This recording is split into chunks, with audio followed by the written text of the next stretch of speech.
तुम लोग जाओ, लेकिन मैं तो नहीं। और उसने तन्वी को धक्का दे दिया, सीधे उस राख में। लेकिन कुछ नहीं हुआ, बल्कि उसी समय चारों ओर की दीवारें हिलने लगीं। एक गूंजती हुई आवाज आई, अब तुमने चुना है, अब तुम मुक्त नहीं हो सकते।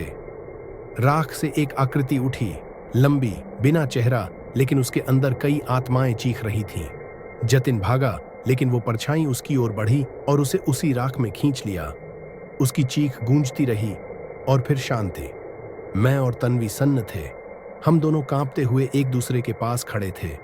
रघु काका धीरे धीरे हमारे पास आए और कहा, तुम दोनों ने किसी को नहीं मारा, तुम दोनों बच गए। पर क्या? मैंने पूछा। ये लूप टूट गया है, लेकिन अब तुम दोनों इसके रखवाले हो। मतलब?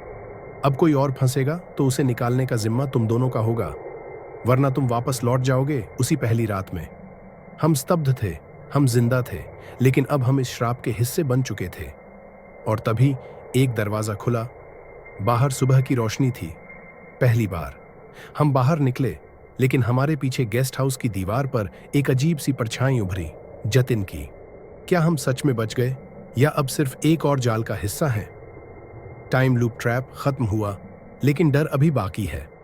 अगर आपको ये कहानी पसंद आई हो तो लाइक करें, कमेंट में बताएं क्या आप इस लूप से बाहर निकल पाते, और सब्सक्राइब करें मेरे चैनल डर की दस्तक, जहां हर कहानी होती है एक सच से भी ज्यादा डरावनी हकीकत।